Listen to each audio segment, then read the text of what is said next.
Welcome to Conversations Live. For more than a decade, we've brought you the best in books, entertainment, celebrity interviews, and current events. When the movers and shakers of the world have something to say to you, they say it to us first. Now celebrating 17 years of broadcasting success, here's your host, Cyrus Webb. And welcome back, everyone, to Conversations Live. I'm your host, Cyrus Webb. Glad you all could join us once again, both for our radio audience here in Mississippi at WYAD 94.1 FM and WYADonline.com. We're glad that you all could be with us. Also, just tuning in to our online affiliates around the world, including our friends at iHeartRadio and Amazon Music Podcast. We're glad you all could be with us as well. This is part of our segment that we've been doing, really showing the importance and power of education, especially because so many have been impacted because of the pandemic and the way they've been able to learn and the ability they've been having to be able to get the tools that they need. Our next guest is someone who's made this a priority for himself. We're excited to welcome Dr. Mackie to our program. He is the founder of the STEM Global Action. We're going to talk to him about that, what it's been like for him to show really the importance of science, technology, engineering, and math when it comes to not only kids today, but also how it can help to empower them for tomorrow as well. If you all are not following Dr. Mackie and the work he does, we'll let you know where to find him. But Dr. Mackie, thank you so much for the time. Really appreciate it. Hey, Cyrus. Hey, thank you for having me, and look forward to it. Hey, the pleasure's definitely all mine. So I want to talk about this work that you've been able to do because this is something you've really committed yourself to, Dr. Mackie. What has it been like for you in the presentations that you've done to really share with young people the importance of not only in education, but also the importance of STEM today and what it can do for them for the future? Cyrus, STEM is my life's work. I'm from New Orleans, Louisiana. I went to college and started college in remedial reading, developmental mathematics at Morris College in Atlanta. And 11 years later, I had 4 STEM degrees. So I've committed my life to creating the narratives and creating opportunities and creating programs so all kids can have the opportunity to participate in this great growing field called STEM. So when COVID hit, of course, that put even a greater barrier for the educators who are committed to our children and for people like myself that's committed to getting our children engaged in STEM. Dr. Mackie, when it comes to education, I think it's one of those things that I tell my audience I'm a self-professed nerd. I'm someone who's always loved to learn, someone who's loved to be able to expand my mind. And even though I'm from Mississippi and have been able to travel and do other things, I'm always, I guess, kind of sensitive to the fact that so many people look at where they are and they think nothing can help them get anywhere. What has that been like for you to show them how a vehicle like STEM can help them to fulfill the goals and dreams that they have for themselves? That is a great point and a great question. I believe STEM should be culturally and environmentally relevant. Cyrus, the crazy thing is that STEM is all around us, right? People try to make STEM like it's some mystical mystery thing way out, in the ether that one day you can never touch. When kids working on a farm probably do more STEM and are exposed to most STEM on a daily basis than most kids in urban America.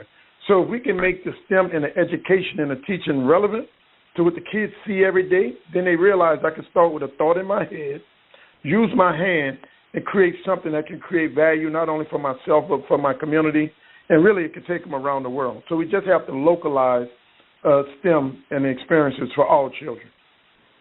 Dr. Mackie, you just said something very important. I want to dig into that a little bit because I think one of the big things is when people, you're exactly right, because when I was telling people sometimes about STEM, they would look at me funny, like it was something that they, I was joking with a friend of mine today, when people think of STEM, the first thing they think about is stem cell. A lot of they don't think about these fundamentals that we're talking about when it comes to education. But how important has that been, really breaking down what STEM is and how, as you just said, how it's something that we are using all around us? That is the key. When people ask me, how have you been able to engage so many kids in so many diverse communities, and it works pretty much no matter where you all may go, because, Cyrus, what we do is that we create a narrative that the people can digest. A lot of times people from the education side use words and terminology and phrases and talk to people in a way that people want to intimidate or people just feel offended and like, I don't know what the hell you're talking about. it is incumbent upon us, the people who are trying to engage and want to engage people, to meet the people where they are. And when you meet the people where they are, that's when they become demystified for them, right? I'm a big fisherman, so I've been going fishing with my uncles in the country forever. That really was my first introduction to STEM. Not only catching a fish, but bringing the fish back. Then we have to clean the fish, gut the fish, and I'm gutting the fish, and they're like, that's the spleen, that's the stomach. And kids in rural, let's say Mississippi and Louisiana, they were doing dissections way before they got to school. So why is dissections a problem in school, but it's not a problem when you're with your grandfather? Right. Love that. And again, the way this conversation kind of came about, Dr. Mackie, we're so glad to have you on to talk about the work you're doing with STEM Global Action, is you've been able to personalize that, especially the things that people know, especially young people know, and that is superheroes. So that you're able to do that in a very unique way. Talk to us about the connection you've been able to make, Dr. Mackie, between the character Captain America and what STEM can do for them, and kind of being a winner for them and a leader for them. I'm a big Marvel fan and superhero fan, just like the kids and everybody else. And in full disclosure, my name is Kelvin Mackie, and I just happen to be related to this guy named Anthony Mackie, who's happened to be my younger brother. And yesterday was his birthday, so happy birthday, Anthony Mackie, Captain America. But, when he got into acting and he became the Falcon, I used to tell him, I said, man, you don't never win fights. How you always getting beat up? And we would laugh. And he would say, I have my wings, man. I can fly away. I said, but you're always getting punched and flying away. So the big brother, dogged the little brother. But then when he became Captain America, it just became very clear to me. I made the connection because he didn't take some serum and had some superpower. He had to use the skills that we want all of our children to have in the 21st century to succeed. The first skill he needed was critical thinking. Since he didn't have this supernatural power, we had to outthink, the enemies. But then when you looked at the vibranium suit that he got from Wakanda, I mean, that is like the materials that we mined all around the world to build all of the different iPhones and semiconductor powered things that we make, to the Red Wing, the Red Wing Combat and Reconnaissance Drone. And when people don't get right, is they call it the Red Wing Combat and Reconnaissance Drone. But where does Red Wing come from? It comes from the fact that, the Tuskegee Airmen, when they were protecting airplanes in World War II, they were called a Red Wing. So, they're tying the STEM into it, they're tying history into it. And if our kids really look at the whole Marvel comic universe, it presents STEM in a way that's digestible, relevant, and let them know, too, that their dreams can come true. Now, Dr. Mackie, even before COVID, you were being able to be a part of a lot of different events, impacting, tens of thousands of students. How have you been able to maneuver things now to still be able to get that important message to them in spite of the changing circumstances we find ourselves in? In 2013, I used to be a college professor, just a little background. I was a college professor at Tulane University for 12 years.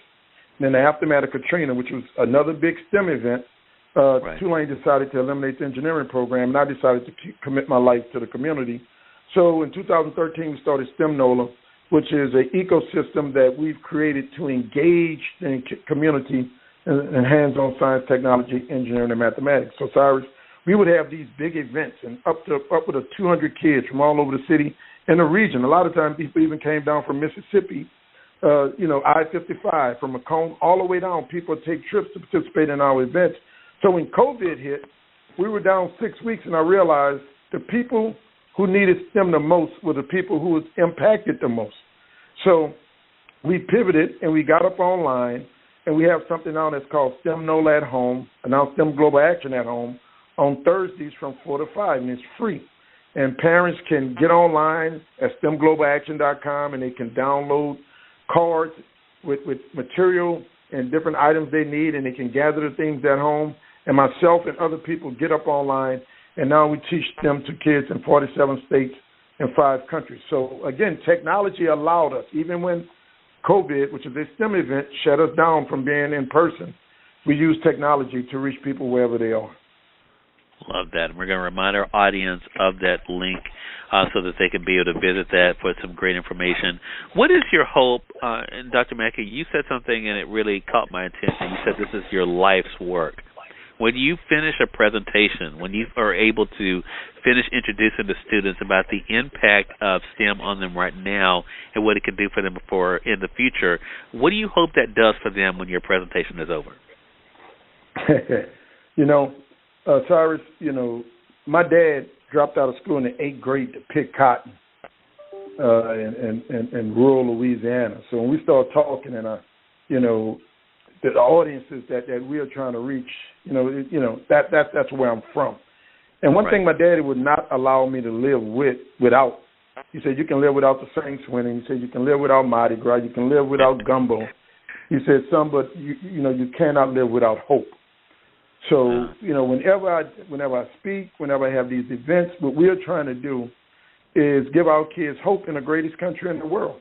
I mean, how is it we live in the greatest country in the world, the only country in the world where you can get up every day and create a better tomorrow for yourself, and so many people wake up every Monday morning hopeless? I don't want that for my 2 sons, and I don't want that for any children in a place called America.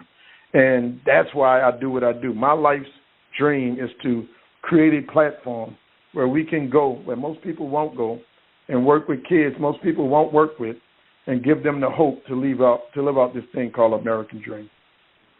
Love that. And you're definitely doing that work. Again, everyone, Dr. Calvin Mackie has been our guest, the founder of STEM Global Action. Talk with us about the great work he's been able to do to share the importance and power of STEM and how it can be seen in our everyday life and also, of course, in our superheroes to be able to see what we're possible to do.